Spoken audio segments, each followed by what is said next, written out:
All right, let's do it, y'all. Week 1, NFL season, finally here. We've been previewing this thing for a minute now. It's been a minute. Officially underway tonight. Cowboys, Eagles. Yeah. I keep thinking Philadelphia is going to blow them out. But then in the back of my mind, I'm like, it's on the table. We all just get duped. Because of the Micah Parsons trade, everyone's down on Dallas. And what if the Eagles come out flat, Super Bowl hangover? Because this team we know has dealt with some issues that aren't related to talent before, right? Like the 10-1 start, flat line. That wasn't a talent issue. So who knows? Maybe tonight is more interesting, but my money's going to be on Philadelphia routing the Cowboys. And if you're a Cowboys fan, the one thing of all that pains you the most is that should be such a gut punch, one that sends a message to Jerry Jones where he decides, I've got to make some changes, man. I can't be the 82-year-old general manager. I can't be doing press conferences every week.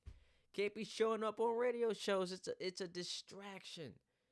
But I don't think that's going to happen. So, got the Eagles winning tonight. But also, I'd be remiss, because I'm a Jet fan. You guys see the little Jet older gentleman up there, right? I'm a Jet fan, and I'm devastated because, and I tweeted this out at Ty D Butler. If you guys want to follow me on social media, that's X, that's Instagram, my YouTube page. I said, listen, as a person who is spiritual, the Jets will have you out here questioning your faith because it feels like no team undergoes bad injury luck like the New York Jets. Feels like that. Before we can even get to game 1, you're already dealing with a significant injury. And I understand that because we don't talk too much about the offensive line. It's not glamorous. You know, we'll power rank quarterbacks. We'll power rank receivers and running backs and edge rushers. Think about the conversations this all off season were about those positions, right? You know, T. Higgins getting his money. You know, about Micah Parsons eventually getting that bag, right? So we don't highlight the offensive line as much as we should. But man, when those guys get hurt, you really start to understand how significant they are. It's incredible. So AVT, for the third time, is suffering a season-ending injury. And on one hand, you feel bad for him. You feel bad for him because it's the final year of his contract. He's in line to get paid. That dude's awesome. But he heads into his next offseason, a lot of uncertainty. And maybe that all but closes the door on the final chapter of his Jet career. And I guess if you're being honest, like he's a bust, right? Like he's been a bust. If you are someone, and we're going to have the same conversations with Giant fans about Andrew Thomas. We know that from a talent perspective, you're spectacular. We know from a productivity standpoint, phenomenal. But the best ability is what? Availability. And when you are consistently hurt, fairly or unfairly, that verdict is in. So when it comes to AVT, that's a significant injury for the New York Jets. And it's fascinating because all off season long, it's been like, we're going to run the football, run the football. what allows us to be confident in that rushing attack isn't just the running back room, the toys that you have at your disposal with Brees, with Braylon, and with Isaiah Davis. It's about, think about this. We've been saying best offensive line the Jets have had since the Rex Ryan days. It's a decade and a half ago. So when you put those things side by side, excellent running back room, best offensive line you've had in 15 years, you're excited about the two tackles, fashionable rookie season last year, and now Membu, you're like, okay, I don't know what I'm going to get from my quarterback in Justin Fields. We'll talk about him in a moment. But at the very least, I feel excited about what the run game will be. Now, we can differ in our ideology. I've kind of evolved into it used to be establish the run. I've evolved to you establish the pass, that sets up the run. And that's how football has, evolved into. Even if we differ on philosophies, the one thing we can agree on is pretty good running back room. Offensive line has the potential to be special. All right. I don't know what I'm getting from Justin Fields, the thrower, because his resume tells me not going to get a whole lot. But what I do know is because of his ability to run the football, with those three running backs, maybe, just maybe, this offense can be a little bit better than expected. And yesterday, I'm taking my boys to get haircuts, and that flashes across my timeline, and I'm just like, oh my goodness. Once again? Like, we're doing this again? And that's the part, to me, that I really struggle with. As a fan, it hurts me to my core. It's not like, no one's going to have pity on you. But it's like, dog, we haven't even gotten to week 1 yet. And we're already dealing with a massive injury. It's not a sexy name. It's not one that you heard people talking about all off season long, but it's someone who is vital to this Jet identity. And the identity is we're going to be a tough, hard-nosed team that specializes in running the football. And our defense probably will be what wins us games. Already dealing with an injury. Now we're talking about Tippmann and Josh Myers, those guys. Both be, and it's funny, they were both listed on the starting depth chart. But here we go again. It was Rodgers a couple years ago. 4 plays into the season. I'm still skeptical about how healthy Sauce Gardner is with this calf injury that we don't seem to have a lot of clarity on. And all of a sudden it was like, it's not just his calf. What they say was his fibula. So listen, I said this on radio on ESPN in New York last week, and this is not to be mean, but I gotta tell my truth, right? And my truth is, the closer we get to the season, the less confident I am in Justin Fields. Because while I recognize there have been tremendous reclamation project success stories with Baker Mayfield, with the Geno Smith and Sam Darnold, like we have seen quarterbacks go elsewhere and figure it out. This is on the table for Justin. I don't want to throw Jared Goff in that category because Jared Goff did get the Rams to a Super Bowl, but clearly that thing soured with the Rams to the point where they traded him away, and it was a win-win for both teams. As much as I acknowledge that's a possibility, I don't think that, gun to my head, that's going to be the end result. And I guess built into my brain structure. Part of my DNA is to be a pessimistic Jet fan. Like, you see the quarterbacks, two of who I mentioned were Jet quarterbacks, went elsewhere to find it. That doesn't happen here. What happens here is you have a four-time league MVP, 1 year removed from winning the second of his back-to-back MVPs. Still, maybe not in the prime of his career, but still top 10 quarterback. What happens to the Jets? He gets here, tears his Achilles.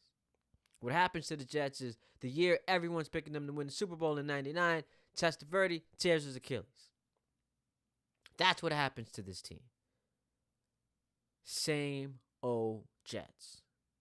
So I'm just trying to figure out if this team is going to be better than expected. Is it possible for them to get through an entire season where they're essentially hiding their quarterback? I don't think that that's possible, because here's the underrated part of week 1. Sneaky, sneaky big game. Sneaky, sneaky big game. Because after week 1, you've got the Bills. And I know the Jets have had some success against the Bills, but it's a possibility Buffalo stumbles at home Sunday night. They lose to the Ravens. Anyone think the Bills are going to start the season 0-2? No. So I guess if you're a Jet fan, you got to be rooting for Buffalo week 1, because if they lose, they're going to come out on a vengeance. Then after that, you go to Tampa Bay. And I'm starting to come across people who are low on the Buccaneers. I saw a ton of predictions picking the Buccaneers to miss the playoffs. I can't quite figure that one out. But I think that is one of the toughest games on the schedule for the New York Jets this year. And, going to Tampa Bay against Todd Bowles, that's an L. You've got a Monday night game against Miami. It's early in the season, and maybe there's been a little bit of an overcorrection on the Miami conversation, where they went from just being, I love Chris Broussard, it calls them break dancers. They don't like to get physical. They don't like to get tough. It went from just that, like you can't trust them in big spots late in the season, to his, health issues, to they're going to be terrible. I don't think they're going to be terrible. It's a tough schedule. And I guess if you're a Jets and you're not that good of a team, every schedule, regardless of who you roll out there, is tough. Point being, week 1, underrated sneaky game. So now you've got maybe the best coach in all of football in Mike Tomlin, who had Justin Fields as his quarterback last year. So he knows him up close and personal. He's got a beat on who he is and how he likes to operate. Understands the Jets want to be a run-heavy team. So the best coaches and the best defenses are going to force you to beat them different ways. And we're talking about someone as experienced as Mike Tomlin versus Aaron Glenn in his first game. And even if you think Aaron Glenn is headed for Canton, Ohio, what you can't argue is going to be some bumps in the road. It's his first game. So the Jets operating at a massive coaching disadvantage. I think the Steelers are more talented. I think their quarterback, even at age 42, is better, which is why I argued Jets should have brought him back. So there are a bunch of layers to this. As far as if you're picking this game, why you would be going against the Jets. And now the Jets just suffered a significant injury on that offensive line. Oh, yeah, and then there's TJ Watt. So Tomlin, we know his defense is always going to be good. They fizzled out at the end of last year, not because of their defense, because their offense was anemic. So against this Jet team that probably is going to struggle offensively if that running game is not going, I just don't know how you have a lot of optimism in week 1. I just don't know. So hit us up. We're on X. We are at Ty D Butler. on X. We're on YouTube as well. So hit us up on YouTube. Hop in the comments. We're here, baby. We talking football. So it's going to be a tough game, to say the least. And already dealing with injuries, which has diluted some of my excitement. That's just what it is. As far as the Giants are concerned, you've got Jackson Dart listed as the number 2 quarterback on the depth chart, and that is insanely interesting because he quite literally is one hit away. One hit away. Now, I know sometimes we get annoyed by it when we're watching our favorite teams in these games, but give the NFL credit for their due diligence in the research and in the proper protocols instituted in these games to where anytime a quarterback looks like he takes a hit that could affect his head or his neck area, he's headed to that intent. Concussion protocol, he's got to pass a series of exams, which means all it takes is one hit or one moment where an NFL official thinks, I don't like the way that looked when it comes to Russell Wilson, and in comes Jackson Dart. In comes Jackson Dart. Now, I have been on record for the last, I think it's been a month now, y'all, where I've called one of my upsets of this week, and I want to look at the spread. It's been 6.5, so let's see where we are now. One of my upsets that I'm already calling, I think I'm going to put this in a money line, by the way. Giants over the Commanders. I watched the Giants last year against a Commanders team that was headed to the NFC Championship game, come close to beating them twice. Now, I get it. Bad teams find ways to lose. But the Giants historically have played this team really well. The Giants last year in the game didn't have a kicker. The Giants last year lost a game because Malik Neighbors on 4th down dropped the football. They're going to win this game. And I get the trendy pick is Washington's going to take a step back, which a lot of Commanders fans feel like it's disrespectful. Guys, here is what a step back literally means. All it means is you don't get to the NFC Championship game, which is hard to do in the NFL back-to-back years. Ask the Ravens. Like, look at great teams that were in the NFC Championship. Ask the Detroit Lions. We're talking about phenomenal teams that we thought could win the Super Bowl. It's incredibly difficult to get to championship games in back-to-back seasons. So, if you're saying that they're not going to do that this year, that is, by definition, them taking a step back. So, I think the Giants win week 1. I don't think that this means they're going to have a great season. Schedule's tough, man. Dallas week 2. Haven't beaten Dak since 2016. Home for Kansas City on a Sunday night game in week 3. Chargers week 4. The Saints week 5 is a gimme. But then it's a short week against the Eagles. It's a brutal schedule for the Giants. Now, maybe we should learn from the error of our ways because every single season we line ourselves up to be, wrong, incorrect when we do these win-loss games because there's a worst to first, there's a first to worst, roster construction, injuries. Like, so many different variables are in play, especially when it comes to football. The hoop could have predicted that would happen. Cincinnati missing the playoffs. Cincinnati losing week 1 to the Patriots, which is why a lot of people are like, yo, survivor pool, I'm not picking Cincinnati this year on the road against the Browns, even though the Bengals better win that game. So maybe we've been so seduced by the win-loss based on last year's iteration of the team, and to some degree, like the limited evidence we have of what this team is going to be like, I just look at the schedule and I don't think the Giants are going to be very good. I think their defense has a ceiling of being top 3 in football, but I don't know what I'm getting from Andrew Thomas, who's played 16 games in his last 2 years combined. I don't know what I'm getting from Russell Wilson, who looked cooked the last four or 5 games of the season for Pittsburgh.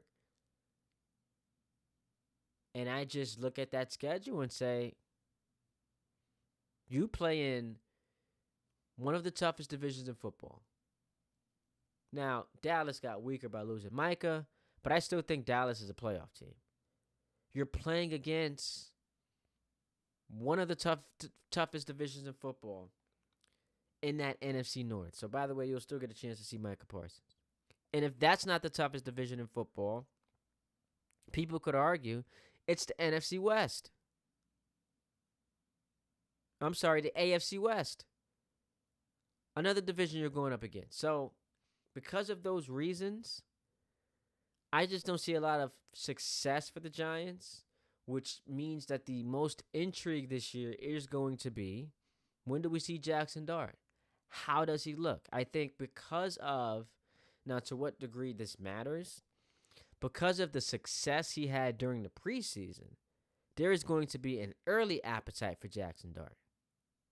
Like, he is your symbol of hope. This is someone who has an opportunity to do what Daniel Jones couldn't do and has developed into a franchise quarterback. The Giants haven't had a quarterback throw for 30 touchdowns since 2016, which is amazing. It might have been 2015. It's been a decade since the Giants had a quarterback throw for 30 touchdowns, which, considering the NFL today, 30 is not a lot, right? So we'll see what happens. But with Dart, that is a guy a lot of fans are excited about, and rightfully so. And the moment they get off to a bad start, it'll just be like this clock ticking on when we see him. Because not only is that important for Giant fans and John Mara, it's important for the regime. Brian Dable, Joe Shane, understand they are on the clock. The best way they save their job after enduring back-to-back losing seasons is to put on full display they drafted the right guy and can then develop him.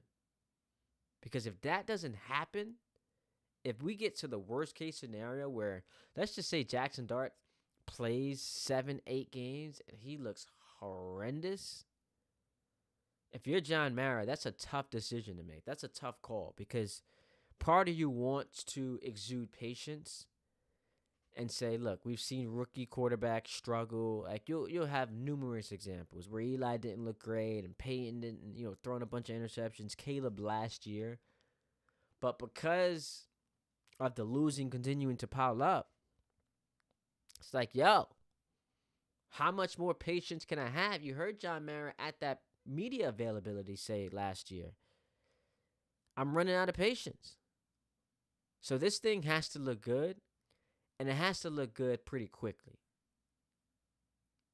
when it comes to their young quarterback, not the team overall. Now, the team defensively, because of what it has been made out to be, they have to look great, but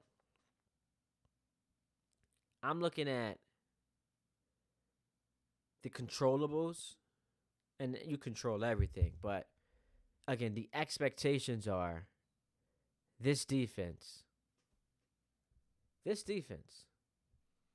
should be damn good, the New York Giants. All right, so that's the Jets and the Giants. Hit me up, Ty D. Butler. Want to get the comments flowing. Want to try to get these comments flowing on YouTube. Hold on one moment, y'all. Trying to get these comments flowing on YouTube. Hit that like button. Want to see y'all out here. Subscribe to the channel. Let's get these comments flowing on YouTube. Um, so that's the Jets and the Giants. Week 1 overall. Look, I'm excited, man. Who's not excited? Football is finally back. Finally back. I think the Eagles went in a rout tonight, beating the Cowboys. Pains me to say, if you're a Patriots fan out there, man, I think you are in for a really fun season. That's a fun team. A sneaky game beat this week, by the way. Patriots Raiders. I think Vegas could be pretty fun, man. Genty, Bowers, Gino, Pete Carroll. I think that could be a really fun team. Sneaky game. Sneaky game. Of course, we got the Chiefs and the Chargers tomorrow from Brazil. Kansas City's interesting because them winning back-to-back Super Bowls meant, like, if it's not broken, if it ain't broke, don't fix it. So they were able to get away with just eking out of these games, rely on our defense. I wonder, because of how they lost last year, and because we've now seen like back-to-back season with Mahomes not looking like the Mahomes from when he first started, the Mahomes that had him in GOAT conversations and still is in GOAT conversations. I wonder if he's the type, because we have those types of athletes. Like, I want to, I don't just want to win, but I want to show y'all, you guys were wrong about me. The MJs, the Kobe's of the world. Y'all were wrong to write me off. And let me phrase it so that people understand what I'm talking about. Not writing Mahomes off as far as, like, can he win? Like, obviously, he's still upper echelon. I think he's still the best quarterback in football. But writing him off in terms of, can he get back to that MVP level? People were saying Josh Allen's the best quarterback. People were saying Lamar's the best quarterback, or Joe Burrow. Like, it's a top 4, and the rankings are debatable. So I think that, to some degree, is going to fuel Patrick Mahomes, because, again, the greatest players need any ounce of motivation they can get to just push them. So Kansas City against the Chargers. The Chargers, I mean, what a pathetic showing in the playoffs last year. Absolutely mortifying the way they went out. And Herbert throwing, all those interceptions. To not win a playoff game after a season that successful, and we know Harbaugh's an excellent coach, this is a phenomenal game. Friday night, Brazil, so, it's not a home game for either team. Things get weird, similar to like the London situation. That is a tremendous game. Couple of other games I'm looking at. As I said, Raiders, Patriots. Of course, I'll be locked in on the Jets and the Steelers. Giants, Commanders. Bucks, Falcons. That's a fun one, man. I see some folks high on Atlanta this year. That offense, Michael Penix Jr., we'll see. I think the Bucks still win that division, but would I be shocked if Atlanta came out of nowhere and stole it from them? No. 49ers, Seahawks, that is Sam Darnold's debut in Seattle. 49ers coming off of a rough season. Jawad Jennings just got his extension. But with C-Mac and Trent, just traded Debo. Purdy now gets his bag. This is a critical season for him. A lot of pressure on you as a quarterback when you finally get paid. He got his bag. Kittle got his money as well. So that's a fun game. Broncos, Titans. This is a popular survivor pool game. Does anyone expect Cam Ward, who might be the least talked about number 1 overall pick we've ever seen, does anyone expect Cam Ward to go on the road to the Mile High City in Denver against a playoff team from last year? Sean Payton coached, led playoff team, and win that game? So I see a bunch of folks jumping on that Denver bandwagon. Lions, Packers, one of the best games of the weekends. Micah Parsons making his debut. 2 teams that could very well win the championship this year. That's juicy, man. Texans, Rams, I love that. Matt Stafford, listen, if he's healthy, I think the Rams are a legit team. Rams had a chance to beat the Eagles last year. That was the closest the Eagles came to losing. Texans, here's the thing with the Texans. Successful season because they got back to the playoffs. They won a playoff game.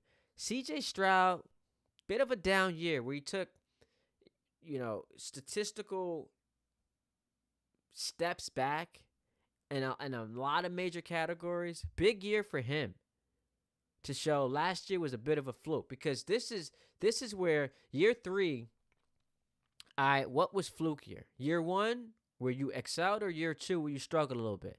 Ton of injuries for the Texans last year. Ton of injuries for them. But this is a big year for CJ Stroud. The Texans needing to take that next step. We know you can win a playoff game. Are you a legitimate contender? That's the question in Houston. And then Sunday night, this is gorgeous. What a beauty. Ravens, Bills. Rematch of the divisional round in the playoffs last year. Mark Andrews, I still have not gotten over how you did that. And people are just focused on the 2-point conversion. My man fumbled in the open field in this game. Ravens should have won this one. Should have been Baltimore against Kansas City. But it was the Bills who got it done. Josh Allen coming back from his MVP season, which still doesn't make sense to me. MVP for Josh Allen, first team All-Pro quarterback for Lamar Jackson. That doesn't make any sense. But what a beauty, what an absolute gem we have Sunday night. And then Monday night, important game, dare I say must win for Caleb Williams. New coach. So you don't have that as an excuse this year. Everyone wanted to blame Eberflus. Look, it's cool, right? Struggled his first year. We can blame the coaching situation. No one was talking about the coaching situation when they were predicting this guy to go to the playoffs in his rookie season. But it's all good. New coach, Ben Johnson's supposed to be this offensive genius. We'll see. We shall see. Hit me up, Ty D. Butler is where you can find me on X, on Instagram, on my YouTube page. We're going to be doing this pretty much every single day. We'll get all the bells and whistles with the intro music, the slogans, some graphics. We'll do all that. Maybe have a couple guests on the show. But this is going to be what we move toward. Because the world is moving towards streaming. So I'm like, I got to hop in here and do my thing. Ty Butler Show here on YouTube. Appreciate you guys for joining. Got to figure out the comment situation on YouTube. I don't know why YouTube wasn't allowing me to take comments today. But I want y'all to hit me up. Hit me up. Let's do it. And this is something we will continue to do throughout the season. Appreciate y'all. Have a blessed one. Holla at me.